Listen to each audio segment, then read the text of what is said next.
মরহুম খালেক দেওয়ান সাহেব তার গানের মধ্যে লিখলো, কোন সন্তান যদি করে দোষ, পিতা নাহি করে রুশ, মানে রাগ। মাজারে গান বাজনা হয়, গান বাজনা হারাম, গান বাজনা বলে হারাম। ছোট্ট মেয়েরা এসে দপ বাজিয়ে নাচ গান করতেছে, ছোট মেয়েরা। সাইয়েদনা আবু বকর দেখে রেগে গেলেন, আমি ইসমারু শয়তানি ফি বাইতি রাসূলিল্লাহ, আল্লাহর নবীর ঘরে শয়তানের বাদ্য। বিষ্ণু বললেন, দাহু ইয়া আবু বকর, আবু বকর রাখো, ইন্না লিকুল্লি কওমিন ঈদ, সব জাতির তো একটা ঈদের অনুষ্ঠান আছে, হাদা ঈদুনা, আজকের দিনটা আমাদের ঈদের দিন, বাচ্চাদেরকে একটু আনন্দ উৎসব করতে দাও। এই দপ বাজালে কোনো ক্ষতি নাই। বিষ্ণু মক্কা থেকে যখন মদিনায় হিজরতে গেলেন, কোন পথ দিয়ে আমার নবী আসবে জানার জন্য মদিনার ছেলেমেয়েরা পাগল হয়ে গেল। ওই পথে দফ নিয়ে দাঁড়িয়ে রইল। এখান থেকে সেমা, এই যে সেমা মাহফিল করে না কাওয়ালি, আর মা কি তাকওয়া পরহেজগার, আইনছের সামনে ভিতরে ভিতরে সবাই বসে বসে শুনে। আহিম এইচডি মিডিয়ার পক্ষ থেকে একটি প্রশ্ন, যে কোনো ওরস মাহফিলে ওয়াজের পর গান গাওয়া জায়েজ কিনা? প্রথম প্রশ্ন, ওয়াজ ছাড়াও গান গাওয়া জায়েজ কিনা? তিলিনগর যাইবেন, আমি বলি দিয়ে গেলাম 100% গান জায়েজ জায়েজ জায়েজ। যদি এমন কোন মায়ের সন্তান প্রমাণ করতে পারো হারাম, আমি কান্ডারে কাইটা জুতার তলায় লাগাই দেব। আবার পক্ষান্তরে কিছু কিছু গান যেগুলোতে নিষিদ্ধ কোনো দিক না থাকে সেগুলো হালাল। নবীজি তার জন্য দোয়াও করেছেন, মসজিদে নববীতে আলাদা মিম্বর প্রতিস্থাপন করেছেন, সাহাবীদের অনেকেই গান গেয়েছেন। গান একতরফা নাজায়েজ বলা যাবে না। যেই গানে আল্লাহ এবং আল্লাহ রসুলের মহব্বত পয়দা হয়, আখেরাতের কথা স্মরণ হয়, সুরিপু জাগ্রত হয়, কুরিপু দমন হয়, সেই গান ফুকাহায়ে কেরামের এক জামাত তিনারা বলেছেন মুবাহ, জায়েজ। প্রশ্ন করছেন এই গান বাজনা নিয়ে, এটা নিয়ে অনেক কথা হয়েছে। আমাদের চাইতে ভালো ভালো মুফতি বাকিবিল্লাহ সাহেব, আমি নাম বলি, আপনারা সার্চ করেন মোবাইলে, উনি আল আজহার বিশ্ববিদ্যালয়ে লেখাপড়া করেছেন। গান বাজনার দলিল তো দিছেই, এবং সানাবেল শরীফের মধ্যে 72 প্রকারের বাদ্যযন্ত্র জায়েজ, এটা উনি বলছে। গান বাজনা এর বিরুদ্ধে কোনো দলিল কোরআনে সম্মত নাই। আসসালামু আলাইকুম দর্শক, একদিকে বাউলেরা চ্যালেঞ্জ করে বলছে গান বাজনা জায়েজ, যারা গান বাজনাকে অস্বীকার করে তাদের ঈমান ঠিক নাই। অন্যদিকে কিছু আলেমেরা বলছে গান বাজনা 100% নাজায়েজ, যারা গান বাজনা করে তাদের ঈমান ঠিক নাই। দর্শক, আসলেই কি গান বাজনা জায়েজ নাকি গান বাজনা নাজায়েজ? আজকের এই ভিডিওটি এ বিষয় নিয়েই সাজানো হয়েছে। আজকের এই ভিডিওটি মনোযোগ সহকারে দেখলেই আপনারা সবকিছু ক্লিয়ার হয়ে যাবেন ইনশাআল্লাহ। আজকের এই ভিডিওটি খুবই গুরুত্বপূর্ণ হতে চলেছে, তাই বলছি ভিডিওটি কেউ স্কিপ করবেন না। তো দর্শক, আজকের ভিডিওতে আমরা দুই দলেরই বক্তব্য শুনবো। এই দুই দলের মধ্য থেকে যাদের বক্তব্য সহিহ কুরআন হাদিস এবং দলিল ভিত্তিক মনে হবে, সেটি আপনারা আপনাদের বিবেক দিয়ে গ্রহণ করবেন। তো দর্শক, চলুন বিস্তারিত দেখে আসি।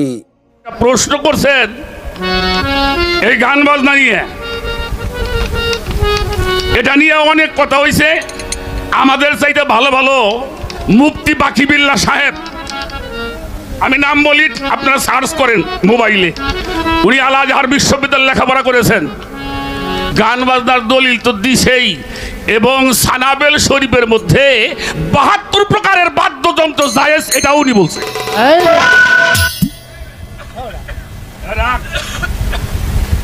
বাজাবি না তাফসিরে আহম্মদী, কিসের নাম কইলা? তাফসিরে আহম্মদী, পৃষ্ঠা নাম্বার হলো 401। একখানা হাদিস আসছে, হুজুরে আকরাম সাল্লাল্লাহু আলাইহি ওয়াসাল্লাম সাহাবাদের নিয়ে বসে আছেন, এমন সময় জিবরাইল এসে আমার নবীজিকে জানাইলেন, আপনার উম্মতের মধ্যে ধনীদের চাইতে গরিবরা 500 বছর আগে জান্নাতে যাবে। সুবহানাল্লাহ। এটা জানাইলো কিরা? জিবরাইল। কারে? আমার নবীজিকে জানাইলেন। এবার আল্লাহর রাসূল এই খুশিতে নবীজি আত্মহারা হলেন। নবীজি বললেন, তোমাদের মধ্যে এমন কেহ আসো গান শোনাতে পারো? কি কইল? নামাজ পড়ার কথা কইছে। হ্যাঁ, তোমাদের মধ্যে এমন কেউ আসো গান শোনাতে পারো? একজন বলল, হুজুর আমি পারি। নবীজি হুকুম দিলেন, উনি গাইতে শুরু করলেন। যে গানটা গাইছে ওটাও কিতাবের মধ্যে লেখা আছে। সে গানটি হলো কাদলাসা আদহাওয়াল কাবাদি ওয়ালা তাজি বুল্লাহ ওয়ালা রাফি ইল্লা হাবিবুল্লাহি সাবাবাদ বিহি ওয়া ইনদাহু তাবরি। এই গানটি যখন উনি শেষ করছেন, এই গানটা গাইতে গাইতে এই গানটা গাইতেছে আর আমার হুজুর পাক গান শুনে ঢুলতেছে। ওনার মধ্যে হাল হইছে, হাল হইতে হইতে মশা মানুষ দাঁড়িয়ে গেছে। সুবহানাল্লাহ বলেন।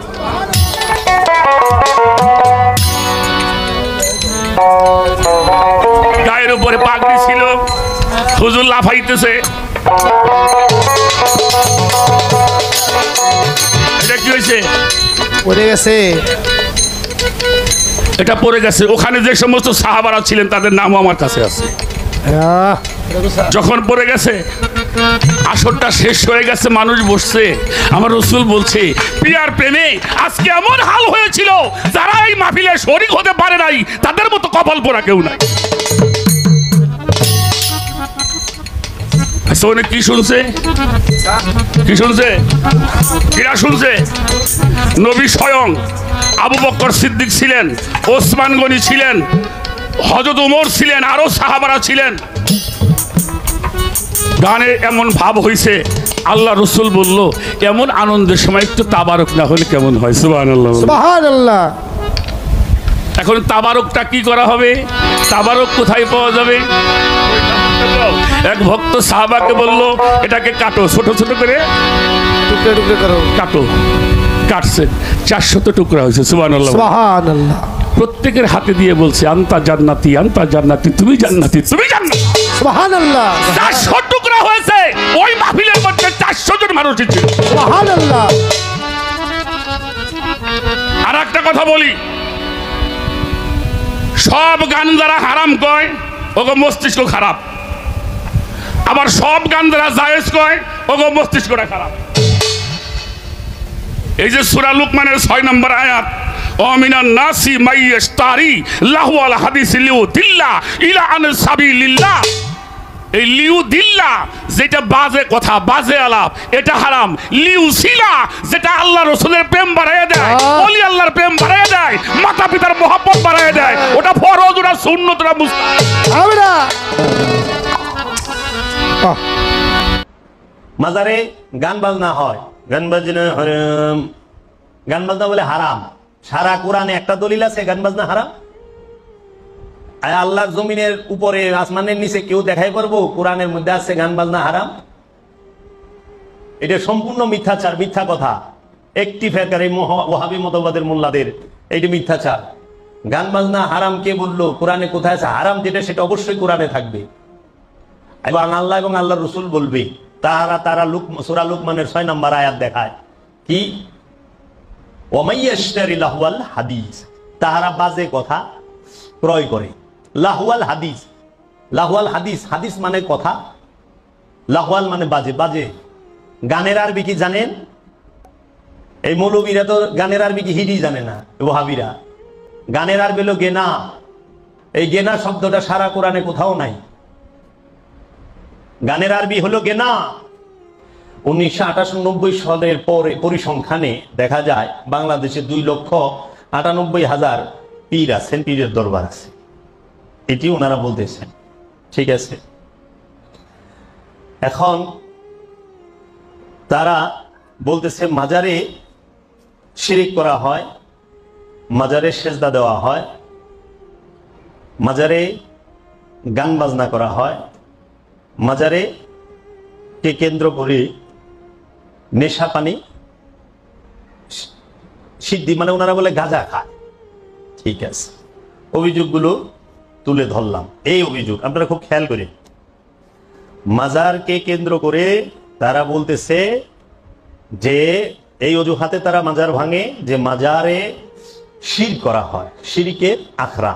নাউযুবিল্লাহি মিন যালিক, আস্তাগফিরুল্লাহ।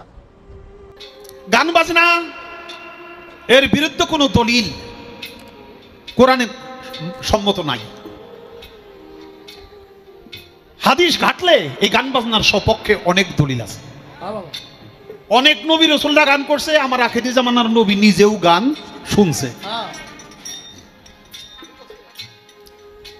আল্লাহর ওলি আল্লাহরা তো শুনে নিজেরাও গায়।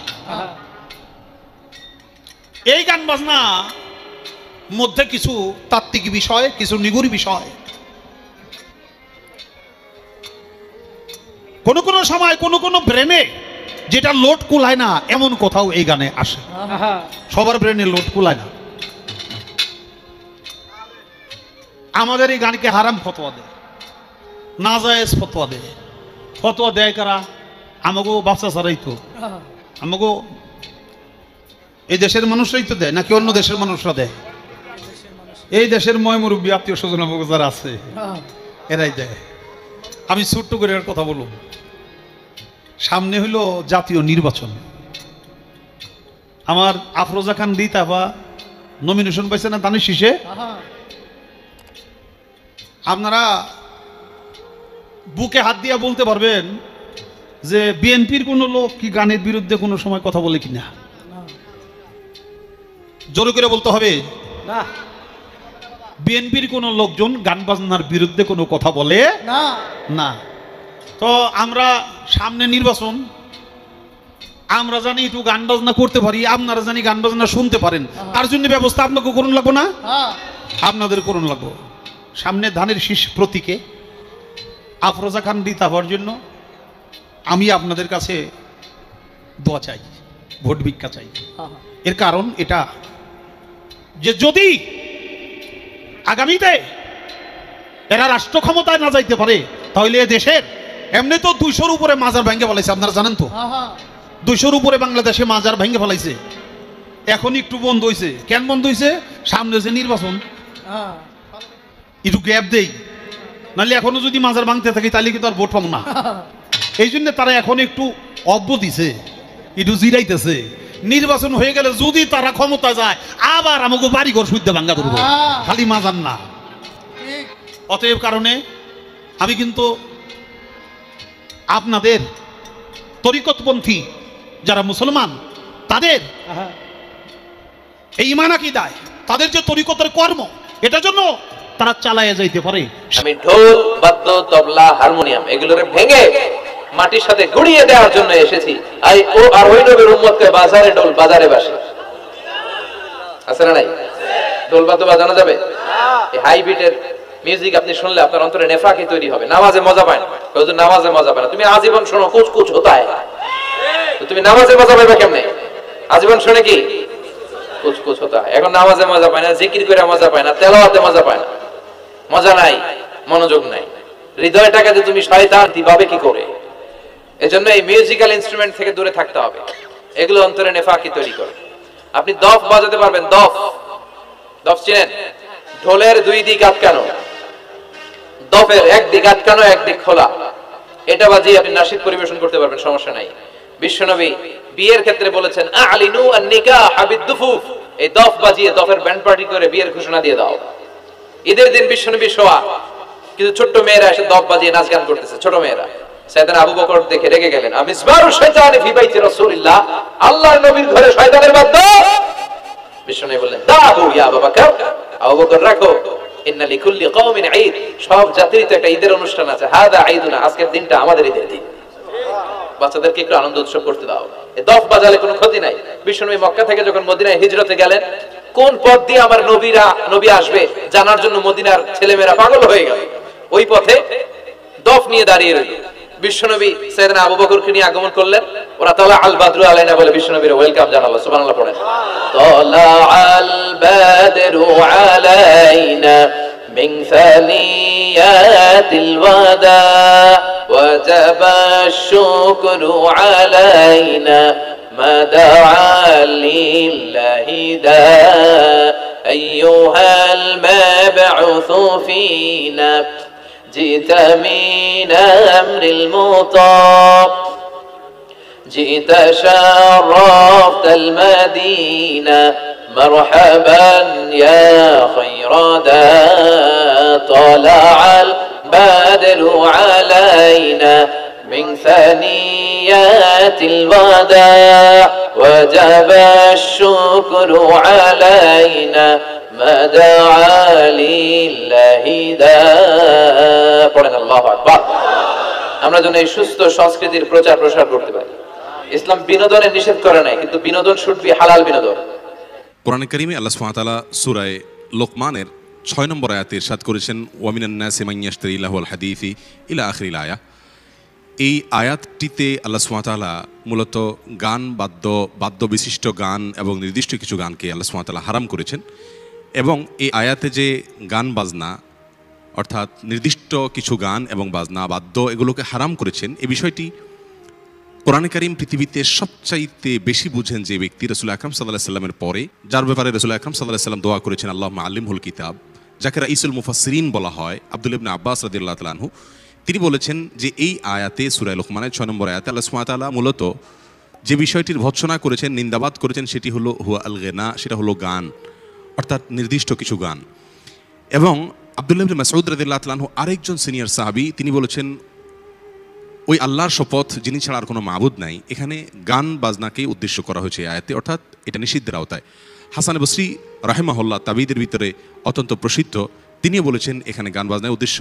আব্দুল্লাহ ইবনে ওমর রাদিয়াল্লাহু তাআলা আনহু সিনিয়র সাহাবী, তার থেকে এটা বর্ণিত হয়েছে। এবং এভাবে প্রায় সকল সালাফ তাবি সাহাবী তাদের থেকে এই আয়াত প্রসঙ্গে এই বিষয়টি বর্ণিত হয়েছে। অতএব এই আয়াত থেকে পরিষ্কারভাবে আমরা বুঝতে পারলাম যে গান বাজনা বাদ্য এই সমস্ত হারাম। সহিহ বুখারীর একটি বর্ণনা আসছে, রাসূল আকরাম সাল্লাল্লাহু আলাইহি সাল্লাম বলেছেন একটা সময় আসবে যখন আমার উম্মতেরা কয়েকটি নিষিদ্ধ বস্তুকে তারা হালাল মনে করবে, ইয়াস্তাহিল্লুনা, তারা হালাল মনে করবে, আল হাররা ওয়াল হারির ওয়াল মাআজিফ, তারা রেশম এর ব্যবহার পুরুষের জন্য হালাল মনে করবে এবং তারা গান বাজনাকে হালাল মনে করবে, বাদ্যযন্ত্রকে হালাল মনে করবে। তো কোরআন কারীমের আয়াত এবং হাদিস আরও অনেকগুলো আয়াত রয়েছে, সবগুলোকে একসাথে করলে আমরা দেখি মূলত আল্লাহ সুবহানাহু ওয়া তাআলা বাজনা বাদ্য এটাকে নিষিদ্ধ ঘোষণা করেছেন, ইসলাম শরীয়তে এটা হারাম। এর ফলে মানুষের অন্তরের ভিতরে কপটতা সৃষ্টি হয় এবং এটার ফলে মানুষের অন্তর অস্থিরতা আসে এবং গুনাহের এক ধরনের বীজ বপন করা হয়, যেটা অভিজ্ঞতা দ্বারা প্রমাণিত। পক্ষান্তরে কিছু কিছু গান যেগুলোতে নিষিদ্ধ কোনো দিক না থাকে সেগুলো হালাল। রাসূল আকরাম সাল্লাল্লাহু আলাইহি সাল্লাম যে গান সম্পর্কে নিন্দাবাদ করেছেন, কোরআনে যে গান সম্পর্কে নিন্দাবাদ করা হয়েছে, মূলত সেটা প্রথমত বাদ্যযন্ত্র বিশিষ্ট, দ্বিতীয়ত সেটার অর্থ বা কথার ভেতরে যদি মন্দ কোনো বা নিকৃষ্ট কোনো কিছু থাকে, কোন হাদিস বিরোধী কোনো কিছু থাকে, সেটা হারাম হবে। যদি কোনো গান খালি গলায় কেউ গায় এবং তার অর্থের ভেতরে কথার ভেতরে মন্দ কোনো কিছু না থাকে এবং তার সাথে যদি কোনো বাদ্যযন্ত্রর যোগ না হয়, বরং কোনো ন্যাচারাল কোনো সাউন্ড সেখানে যোগ হয়, কোনো এসএফএস যোগ হয়, তাহলে সেক্ষেত্রে এটাকে পৃথিবীর কোনো আলেমই নিষেধ ঘোষণা করেন না। বিধায় গান বাজনা হারাম, সেটা হলো শর্ত সাপেক্ষে, অর্থাৎ যদি সেখানে বাদ্যযন্ত্রের যোগ হয় অথবা কথার ভিতরে কোনো খারাপ কিছু থাকে, তা না হলে এটা হালাল, কোনো সন্দেহের অবকাশ নাই। আল্লাহ সুবহানাহু ওয়া তাআলা আমাদের সকলকে বোঝার তৌফিক দান করুন। জি। ফাহিম এইচডি মিডিয়া পক্ষ থেকে একটি প্রশ্ন, যে কোনো ওরস মাহফিলে ওয়াজের পর গান গাওয়া জায়েজ কিনা? প্রথম প্রশ্ন, ওয়াজ ছাড়াও গান গাওয়া জায়েজ কিনা? বুঝেন নাই? ওয়াজ হইল না, শুধু গান গাওয়া জায়েজ কিনা? তার প্রথম প্রশ্ন, গান কাকে বলে এটা বুঝতে হবে। কাওয়াইদুল ফিক ফাতাওয়ার কিতাব, কাওয়াইদুল ফিক, মুফতিরা এটা পড়ে, মুফতিরা। আমিমুল হাসান মুজাদ্দিদ লিখেছেন, বাদ্যযন্ত্রের সাথে যে কোনো সঙ্গীত সংলাপ কথা তাকেই বলা হয় গান। বাদ্যযন্ত্র ছাড়া কোনো সংলাপ সঙ্গীত সুরের সাথে বলা গান নয়, সেটা গাজাল, সেটা সামা, সেটা হামদ হতে পারে, নাত হতে পারে। তাহলে গান কোনটা? যখন বাদ্যযন্ত্র সাথে থাকবে। বাদ্যযন্ত্র বুঝেন তো, একতারা, দোতারা, সেতারা, তাম্বুরা, জাম্বুরা, বাম্বুরা। এই যে দেখেন না বাউলরা ফাউল করতেছে, বাউল বাউল বাউল, ওরা যেগুলো করে এটা গান বাদ্য, এটা সামা নয়, এটা গেনা। এটা কি? আর বাদ্যযন্ত্র ছাড়া যদি সঙ্গীত হয় সেটাকে বলা হয় সামা। কি বলা হয়? সামা। গান বাদ্য, বাদ্যযন্ত্রের সাথে গান বাদ্য সর্বাবস্থায় হারাম, হারাম, হারাম। চার মাযহাব একমত, হানাফি, শাফি, মালিকি, হাম্বলি, চার মাযহাব একমত। কাদ ইন আকাদাল ইজমাউ আলা আন্না সামাআত, আলা আন্না, আজান হচ্ছে না? আমি কি বলতেছি? মাসালা, এতে কোনো সমস্যা? দুনিয়ার কথা বলা কি? কথা বলে না, নিষেধ। হানাফি, শাফি, মালিকি, হাম্বলি চার মাযহাব একমত। কাদ ইন আকাদাল ইজমাউ আলা আন্না সামাআতাল গিনা ফিসকুন ওয়াল জুলুসা ফি মাজলিসিহা নিফাকুন ওয়াত তালাজ্জুজা বিহা কুফরুন। চার মাযহাব একমত, গান বাদ্য শোনা হারাম, গান বাদ্যের মজলিসে যাওয়া মুনাফিকি, গান বাদ্য শুনে স্বাদ উপভোগ করা কুফরি। এখান থেকে সেমা, এই যে সেমা মাহফিল করে না কাওয়ালি, আর মা কি তাকওয়া পরহেজগারি, মানুষের সামনে ভিতরে ভিতরে সবাই বসে বসে শুনে, ভিতরে ভিতরে যতগুলো মানুষ কাওয়ালির ভিতরে ফতোয়া দেয় সবাই কাওয়ালি শুনে, সবাই। আপনি যদি তাদেরকে জিজ্ঞেস করেন বিসমিল্লাহ পড়ার লিস্ট বলতে পারবেন। মানুষ তো আপনি আপনার মধ্যে সুর ইম্প্যাক্ট করে। এখন তারা দেখতেছে যে এখানে এদের ভিতরে সহজভাবে কিভাবে ঢোকা যায়, সহজভাবে কিভাবে ঢোকা যায়। যেমন আমি সারাদিন ওয়াজ করলাম, আপনার মনে কোনো কিছু নরম হইল না, কিন্তু একটা বিচ্ছেদের কালাম পরে আপনার ভিতরের জগৎকে ব্রোকেন করে দিয়েছে। আপনি টেরো পান নাই, আপনার চোখ দিয়ে পানি পড়তেছে। আমি বেচারা 4 ঘন্টা ওয়াজ করছি, নিজেরও নাই চোখের পানি, মানুষেরও নাই চোখে। আরেকজন কিছু করে নাই, আরেকজন কিছু করে নাই, কি একটা বলছে সেও কান্দে, মানুষও কান্দে। কি রে, আপনারা বুঝতে পারতেছেন? সেই কারণে হযরতে দাউদ আলাইহিস ইসলামকে আল্লাহ মুজিজাই দান করেছেন সুর। মুজিজা কি? সুর। কেন? সুর ইম্প্যাক্ট করে অনেক বেশি। আমার বৃহত্তম জিনিস হচ্ছে দিন দেওয়া, তাকে আল্লাহ মানিয়ে নেওয়া। তো তারে কি করতেছে? ও দেখতেছে কি রে, এখানেও তো ঢুল তাবলা আছে, ঢুল তাবলা আছে, বসে গেছে। তো সে এতক্ষণ বাসাই করছে গান, এখানে তারে লা ইলাহা ইল্লাল্লাহ, সে বুঝতেও পারে নাই লা ইলাহা ইল্লাল্লাহ শুরু হয়েছে, সে ডান্সিং করা শুরু করেছে, রক্স তৈরি হয়েছে। আপনারা বুঝতে পেরেছেন? এবং ইথিওপিয়ান সাহাবায়ে কেরাম এসে আমার নবী যেই তারিখে রবিউল আউয়ালের 12 তারিখ হিজরত করেছেন, হিজরত তারিখে এসে মসজিদে নববীর দরজার মধ্যে সাহাবায়ে কেরাম রক্স করতেন। রক্স মানে ইংরেজি রক্স। হাদিসে পাকের শব্দ কি? ওয়াহুম ইয়ারকুসুন। মুসনাদ আহমদ, ইমাম আহমদ ইবনে হাম্বলের হাদিস। তারা রক্স করত। এখন বললে আপনারা নিতে পারতেছেন? শিরকের ফতোয়া, বেদাতের ফতোয়া পাগল করে রেখে দিয়েছে উম্মতে মুহাম্মদ সাল্লাল্লাহু আলাইহি। এখন বললে এই যে এগুলা এমনিতে আসছে, এগুলা বুঝতে পেরেছেন? যাই হোক, এই যে আপনাকে সুযোগ করে দিয়েছে লা ইলাহা, এই যে বাবা মহিউদ্দিন রহমাতুল্লাহ আলাইহি যেখানে ফিলাডেলফিয়াতে, আর নবী আমার উম্মতের দেওয়ানা, দেখা দেন গো জিন্দা নবী, আমি পাগল মাস্তানা। জোরে কোন মারহাবা। অনেকেই তো এখন কইব যে গান শুরু করছে, আসেনি মো কথা কই না, আছে না? অনেকে কেউ হেরে সুন্নি রাফার গান শুরু করছে, গান গাইতেছে। এমন কোন মায়ের সন্তান যদি তোমার বুকের মধ্যে পাটা থাকে, তাইলে এখন সামনে আইসা বলো। গান শব্দের অর্থ বুঝতে হবে। আমি সুজন শাহ বলে দিলাম, আমার বাড়িতে বেশি দূরে না, বেশি দূরে হাইটা গেলে, আমি তো এই দরবারে বহুত হাইটা আসছি, এখন গাড়ি দিয়ে আসি, মুরব্বি হয়ে গেছি তো, বহুত হাইটা আসছি। ত্রিনগর যাইবেন, আমি বলে দিয়ে গেলাম 100% গান জায়েজ জায়েজ জায়েজ। যদি এমন কোন মায়ের সন্তান প্রমাণ করতে পারো হারাম, আমি কান্ডারে কাইটা জুতার তলায় লাগাই দিই। আবার আমি সুজন শাহ বললাম গান হারাম হারাম হারাম। এটা কি বললেন? একবার বললেন জায়েজ, আরেকবার বললেন হারাম। তোমরা বললে হয় নাত, আর আমরা বললে হয় গান। তো আমি বলবো নাতের অপর শব্দই হচ্ছে গান, ঠিক কিনা? আরো জোরে বলেন ঠিক কিনা? এটার নাম কি? আরো জোরে বলেন, আরো জোরে। এটা কি? এটা কি? এটা কি? নিচে যাবনি। এখন এটা কি?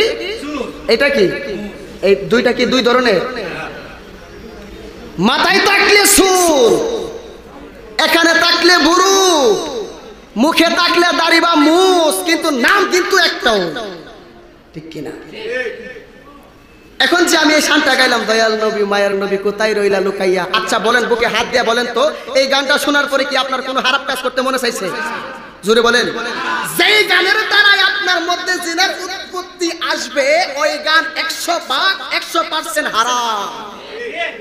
আর যেই গানের দ্বারাই আপনার মধ্যে মহব্বত, ইশক, প্রেম পয়দা হবে, এই গান জায়েজ জায়েজ জায়েজ। মসজিদে নববীর ভিতরে 2টা মিম্বর ছিল, 2টা মিম্বরের মধ্যে একটার মধ্যে নবী পাক খুতবা দিতেন, আরেকটার মধ্যে নবী পাকের প্রেমিকগুলা, এই প্রেমিকগুলোর মধ্যে একটা প্রেমিক হযরতে হাসান ইবনে সাবিত। এই হাসান ইবনে সাবিত কি করতেন? এই মিম্বরের মধ্যে দাঁড়ায়া নবী পাকের মহব্বতে গান গাইতেন, নাত বলতেন। জোরে বলুন সুবহানাল্লাহ। জায়েজ আছে না নাই? আরো জোরে বলেন আছে না নাই? হালালকে হালাল, হারামকে হারাম মেনে চলার মতন তৌফিক দান করুক, আমিন বলেন। আরো জোরে বলেন আমিন। গান, এখন প্রশ্ন করতে পারেন গান এবং বাজনা, ঠিক না?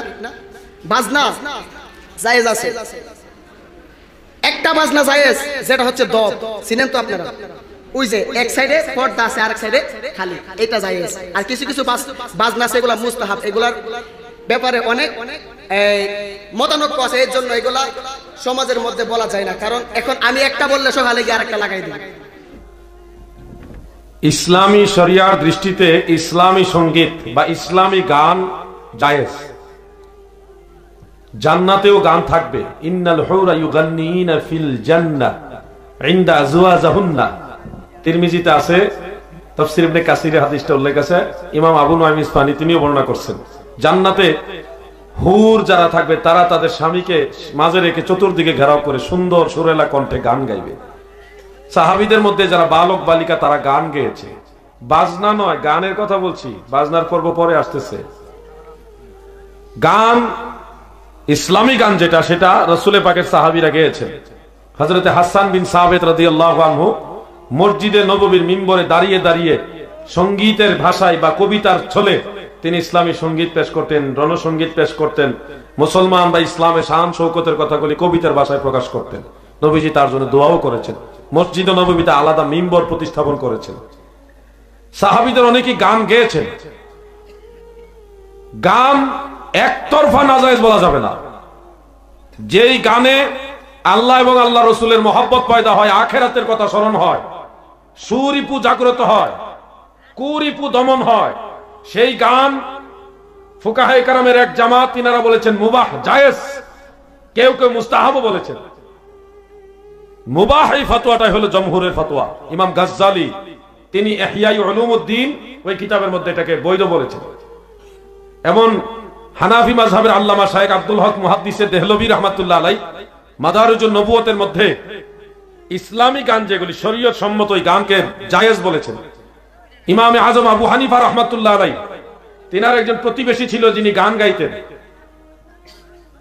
তো একদিন ওই গায়কের সুর আর পাওয়া যাচ্ছে না, তখন ইমাম আজম নিজে পাগড়ি মাথায় দিয়ে ওই কাজীর দরবারে গিয়ে ওনাকে জামিনদার হয়ে মুক্ত করে নিয়ে আসলেন। এইভাবে ইমাম শাফি মাযহাবের দৃষ্টিতে ইহয়া উলুমুদ্দিন ওই কিতাব উল্লেখ আছে, শাফি মাযহাবের দৃষ্টিতে গান, ইসলামী গান মুবাহ, জায়েজ। ইমাম আহমদ বিন হাম্বল রাহমাতুল্লাহ আলাইহির পুত্র আব্দুল্লাহ ইবনে আহমদ রাহমাতুল্লাহ আলাইহি তিনি গান গাইতেন। ঘরের ছাদে, তৎকালীন যে সিস্টেমের ছাদ ছিল ওই ছাদের উপরে উনি ইসলামী গান গাইতেন। এগুলি আবার ঘরের ভিতর থেকে ইমাম আহমদ বিন হাম্বল রাহমাতুল্লাহ আলাইহি উনি কান লাগায় শুনতেন। মাদারিজুন নবুয়তের মধ্যে উল্লেখ আছে। এক কথায় চার মাযহাবের দৃষ্টিতে ইসলামী সঙ্গীত, ইসলামী গান, এটাকে মুবাহ, জায়েজ ওই পর্যায়ে রাখা হয়েছে। সাহাবীদের মধ্যে বালক বালিকার অনেকেই ইসলামী সঙ্গীত গেয়েছেন, অনেক দলিল রয়েছে। তবে যেই গানে কুরিপু জাগ্রত হয়, কুরিপু মানে কি? কাম, ক্রোধ, লোভ, মোহ, মদ, মাৎসর্য, হিংসা, কিনা, রিয়া, কামনা, বাসনা, কুরিপু জাগ্রত হয় যেই গানে, ওই গান সকল ইমামদের মতে হারাম, হারাম, হারাম। কোরআন শরীফে দুই ধরনের গানের কথা আছে। সূরা লুকমানের মধ্যে আল্লাহ তাআলা লাহওয়াল হাদিস বলে যে গানকে ডিসঅ্যালাউ করেছেন, সেটা সকল ইমামদের মতে এটা নাজায়েজ, যেই গানে মানুষের কুরিপু জাগ্রত হয়। তাফসিরে মাজহারির মধ্যে উল্লেখ আছে, কাজী সানাউল্লাহ হানিফাতি রাহমাতুল্লাহ আলাইহি উল্লেখ করেন, সুফি যারা তারা যে শরীয়ত সম্মত সামা প্রদর্শন করেন ওটা লাহওয়াল হাদিসের অন্তর্ভুক্ত না। তাফসিরে মাজহারির মধ্যে উল্লেখ। আর অন্য জায়গায় উল্লেখ আছে, ইল্লাল্লাযীনা আমানু ওয়া আমিলুস সালিহাতি ওয়া যাকারুল্লাহা যিকরান কাসীরা, এরকম একটা আয়াত কোরআন শরীফে আছে। ওয়া যাকারুল্লাহা যিকরান কাসীরা এর ব্যাখ্যায় তাফসিরে তাবারি, তাফসিরে কুরতুবী, তাফসির ইবনে কাসির, অন্যান্য তাফাসিরের মধ্যে উল্লেখ, ওয়া যাকারুল্লাহ ফি কালামিহিম ওয়া শি'রিহিম, আল্লাহর জিকির, কালাম মানে ইসলামী সঙ্গীত, শের মানে কবিতা, ইসলামী সঙ্গীত এবং কবিতার মাধ্যমেও আল্লাহর জিকির হয়, তাফসীর ইবনে কাসির উল্লেখ, সেগুলি দ্বারা অতীতের গুনাহ খাতা মাফ হয়। সুবহানাল্লাহ বলেন। এই জন্য আমরা কোরআন থেকেও দুই ধরনের গানের কথা পাই। এক ধরনের গান হলো হারাম, জাহান্নামে যাওয়ার উসিলা, আর এক ধরনের গান গুনাহ মাফের উসিলা। সম্মানিত দর্শক শ্রোতা, আশা করি সম্পূর্ণ ভিডিওটি দেখেছেন এবং সবকিছু বুঝতে পেরেছেন। দর্শক, শয়তান আর এখন শয়তানি করে না, কারণ শয়তানের দায়িত্ব এ সমস্ত বাউল নামে ফাউলদের কাঁধে দিয়ে। শয়তান শুধু বসে বসে এদের শয়তানি দেখে। এ সমস্ত বাউল নামে ফাউলেরা মানুষদের ঈমান কিভাবে ধ্বংস করতেছে একবার চিন্তা করে দেখেছেন? মহিলাদেরকে বিভিন্ন মেকআপ টিকআপ করে এনে মানুষের সামনে দেহ প্রদর্শন করে, মানুষের সামনে আল্লাহ রসুলের নামকে বিভিন্ন ভাবে তামাশা করে উপস্থাপনা করে, আর মানুষদের ঈমানগুলোকে নষ্ট করে দিচ্ছে এই সমস্ত বাউল নামে ফাউলেরা। পবিত্র কুরআন এবং হাদিসের মধ্যে গান গাওয়া যে হারাম না, গানের দলিল আছে, এটি আমরাও জানি। তবে সে কোন গান? যে গানের মধ্যে কোনো অশ্লীলতা নেই, যে গানের মধ্যে মহিলাদেরকে নিয়ে দেহ প্রদর্শন নাই, যে গানের মধ্যে কোনো বাদ্যযন্ত্র নাই। তুমি গান গাবা খালি গলায় গাও, যে গানের মধ্যে আল্লাহ সুবহানাহু ওয়া তাআলা এবং রসুলের প্রেম আছে সেই গান গাও। কিন্তু তুমি তা না করে মহিলাদের দেহ প্রদর্শন করো, মহিলাদের মধ্যে নেচে নেচে গান গাও, বাদ্যযন্ত্র দিয়ে গান গাও, অশ্লীল শব্দ ব্যবহার করো, আল্লাহ সুবহানাহু ওয়া তাআলার নাম নিয়ে হাসি তামাশার খোরাক বানাও। এ সমস্ত গান, এ সমস্ত ভণ্ডামি কোথায় পেয়েছো? এ সমস্ত ভণ্ডামি বাদ দিয়ে দাও, তা না হলে জনগণ যদি খেপে যায় পিঠের চামড়া থাকবে না। এজন্য সময় থাকতে আল্লাহ সুবহানাহু ওয়া তাআলার কাছে তওবা করো, ভালো হয়ে যাও। এত সুন্দর সুন্দর মনোমুগ্ধকর কুরআন তিলাওয়াত থাকতে, এত সুন্দর সুন্দর নাশিদ থাকতে কেন এই ভণ্ডামির গান শুনতে হবে? যদি বলেন কোরআন এবং হাদিস বোঝার জন্য এ সমস্ত আউল বাউল গান শুনি, কেন কোরআন এবং হাদিস কি বোঝার জন্য আমাদের জন্য যথেষ্ট না? অবশ্যই অবশ্যই যথেষ্ট। এই সমস্ত আউল বাউল আমাদের শোনার দরকার নেই। আল্লাহ সুবহানাহু ওয়া তাআলা যেন আমাদের সকলকে সঠিক বুঝ দান করেন। আমিন আমিন। তো দর্শক, আজকের এই ভিডিও নিয়ে আপনাদের মন্তব্য কি? আপনাদের মূল্যবান মন্তব্য অবশ্যই কমেন্ট সেকশনে জানিয়ে দিবেন। আজকের এই ভিডিওটি ভালো লাগলে লাইক এবং শেয়ার করে দিয়েন। আর হ্যাঁ, নিত্য নতুন আপডেট ভিডিও পেতে চ্যানেলটি সাবস্ক্রাইব করতে ভুলবেন না। দেখা হবে নতুন ভিডিওতে। ততক্ষণ ভালো থাকুন, সুস্থ থাকুন। ফি আমানিল্লাহ।